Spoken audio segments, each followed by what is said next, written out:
ভগবানের শরণ নিলে কি হবে? অহং ত্বাং সর্বপাপেভ্যো মোক্ষয়িষ্যামি মা শুচঃ।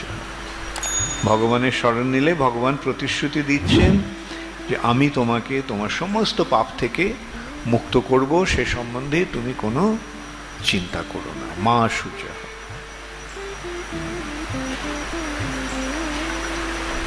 এবং সেই শ্লোকে এটাও বলা হয়েছে যে ভগবান যে পন্থাটি আচরণ করেন, যে পন্থাটি ভগবান দিয়েছেন, এবং শ্রী চৈতন্য মহাপ্রভু রূপে এসে ভগবান যে পন্থাটি অনুশীলন করেছেন, আচরণ করার মাধ্যমে আমাদের শিক্ষা দিয়েছেন, সেই পন্থাটি হচ্ছে সর্বশ্রেষ্ঠ পন্থা। এবং সেই পন্থাটি কি, সেটি এই দুটি শ্লোকে বিশ্লেষণ করা হয়েছে। সেই পন্থাটি কি? সেই পন্থাটি হচ্ছে ভগবত ভক্তির পন্থা। ভগবানকে ভালোবাসার পন্থা। আর সেই যে পন্থাটি ভক্তি শুরু কিসের থেকে হয়?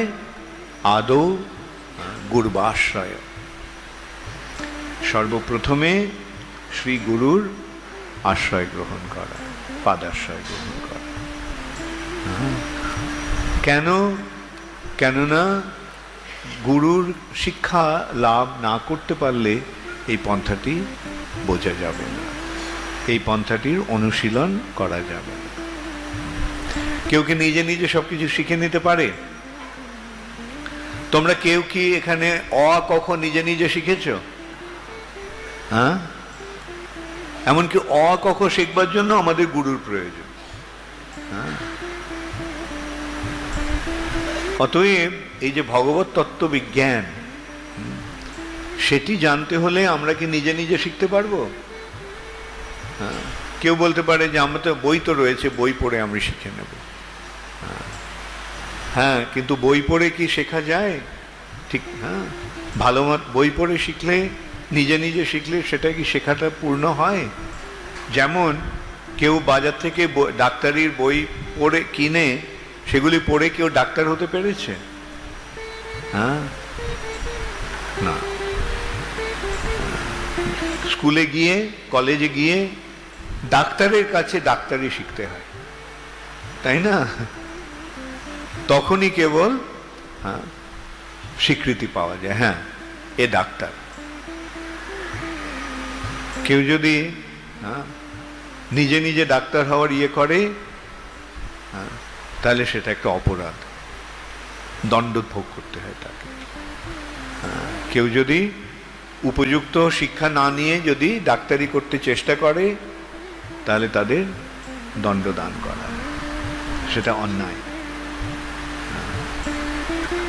ঠিক তেমনি গুরুর কাজটা অনেকটা ডাক্তারের মতো। ডাক্তার শরীরটাকে সারায়, শরীরের রোগ সারায়, আর শ্রী গুরুদেব আত্মার রোগ সারায়। তো কোন রোগটার গুরুত্ব বেশি? আত্মার। তাহলে সাধারণ দেহর চিকিৎসা করার জন্য যদি আমাদের উপযুক্ত যোগ্যতা অর্জন করতে হয়, তাহলে আত্মার রোগ সারাবার জন্য কতটা যোগ্যতা অর্জন করতে হবে। সে তারপরের যোগ্যতাটা কি? গুরুর প্রথম যোগ্যতাটা কি? তিনি কৃষ্ণকে জানেন, তাই তিনি জানাতে পারেন, শিক্ষা দিতে পারেন কৃষ্ণকে। যেই কৃষ্ণ তত্ত্ববেত্তা সেই গুরু। আচ্ছা, তার উপরে আরেকটা কথা রয়েছে। এই কৃষ্ণ তত্ত্ব জানতে হলে কিভাবে জানা যাবে? তার উপযুক্ত গুরুর মাধ্যমে। তিনি তার গুরুর মাধ্যমে এই জ্ঞান লাভ করেছেন। তার গুরু কোথায় লাভ করেছেন? তার গুরুর কাছ থেকে। তার গুরু কোথায় লাভ করেছেন? তার গুরুর কাছ থেকে। এইভাবে যেতে যেতে যেতে যেতে চরমে কে আসছে? শ্রীকৃষ্ণ। এই যে এই জ্ঞানটি তো ওই জগতের জ্ঞান, ওই জ্ঞান এই জগতে আমরা পাবো কি করে? তাই ওই জগতের কারোর কাছ থেকে এই জ্ঞান লাভ করতে হয়। ভগবানই এই জ্ঞানটি দান করেন, তাই তিনি হচ্ছেন আদি গুরু। এবং এই যে গুরু শিষ্যের যে পরম্পরা, সেই পরম্পরার সঙ্গে যুক্ত হওয়ার কর্তব্য।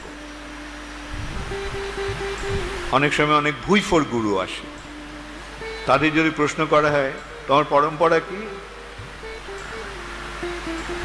কোনো যথাযথ পরম্পরা নেই। তাহলে কি করতে হবে? সেই গুরুর অনুসরণ করলে চলবে? কাজ হবে কিছু না। সেই অবৈষ্ণব মুখোদ্গীর্ণ পুত হরি কথামৃত, যে অবৈষ্ণব তার মুখে যদি হরিকথাও যদি শ্রবণ হয়, সেটাও সর্বোচ্ছিষ্ট যথাপয়ম। দুধটা যদি সাপ স্পর্শ করে, তাহলে দুধ থেকে আর দুধ থাকে? দুধটা বিষাক্ত হয়ে যায়। অতএব শাস্ত্রে নির্দেশ দেওয়া হচ্ছে যে শঙ্কর্ষণ ভগবান বলরাম এই জ্ঞান দান করেছে। এই চারটি হচ্ছে যেটা ক্ষিতি পাবনা। ক্ষিতি মানে এই পৃথিবী, এই পৃথিবীকে পবিত্র করে। বৈষ্ণব ছাড়া সদ্গুরু হতে পারে না। গুরু নামে অনেকে অভিহিত হতে পারে, যেমন আমরা স্কুলে কলেজে যে আমাদের শিক্ষক, তাদেরকে আমরা গুরু বলে মানি। যারা নাচ গান শেখে, তারা যার কাছে শিখছে, তারা তাদেরকে গুরু বলে মানে। আমার নাচের গুরু, আমার গানের গুরু। কিন্তু সদ্গুরু হচ্ছেন কে? সদ্গুরু হচ্ছেন বৈষ্ণব, যিনি ভগবত তত্ত্ববেত্তা এবং যিনি সৎ সম্প্রদায়ের সঙ্গে, বৈষ্ণব সম্প্রদায়ের সঙ্গে যুক্ত রয়েছে। এবং সেই সদ্গুরুর সান্নিধ্যে এলে আমরা কি জানতে পারছি? সদ্গুরুকে সেবা করতে হবে। যেমন কিভাবে? যে তার তদ্বিদ্ধি প্রণিপাতেনা পরিপ্রশ্নেনা সেবয়া, তার কাছে বিনম্রভাবে প্রণিপাত করে তার কাছে যেতে হবে। প্রণিপাতেনা, প্রণিপাতের দ্বারা প্রণত হয়ে তার কাছে যেতে হবে। পরিপ্রশ্নেনা, তার কাছে নিষ্ঠা সহকারে প্রশ্ন করতে হবে, ঐকান্তিক নিষ্ঠা সহকারে। তাকে চ্যালেঞ্জ করে নয়, তার কাছে বিনম্রভাবে প্রকৃতপক্ষে তত্ত্বজ্ঞান লাভের জন্য প্রশ্ন করতে হবে।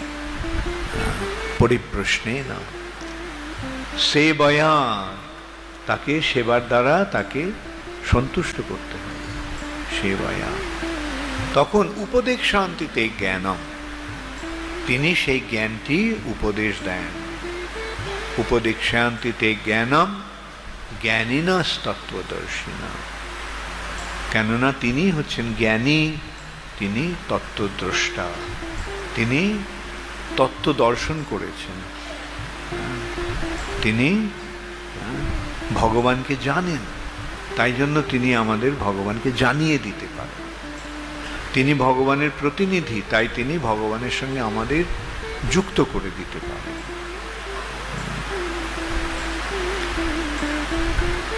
তাই এখানে সেই কথা বলা হচ্ছে, তার কাছে ভগবত ভক্তির শিক্ষা লাভ করতে হয়, তারপরে ভক্তদের সঙ্গে ভগবানের আরাধনা করতে হয়।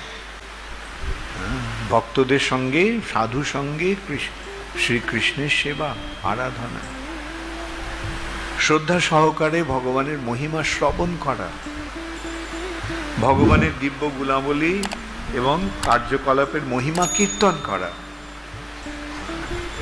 ভগবানের দিব্য গুণাবলী এবং ভগবানের লীলাসমূহ কীর্তন করা, শ্রবণ কীর্তন। ভগবান সর্বদা ভগবানের শ্রীপাদপদ্মে ধ্যান করা, স্মরণ, শ্রবণ কীর্তন স্মরণ বন্দন, ভগবানের নিষ্ঠা সহকারে ভগবানের শ্রী বিগ্রহের আরাধনা করা।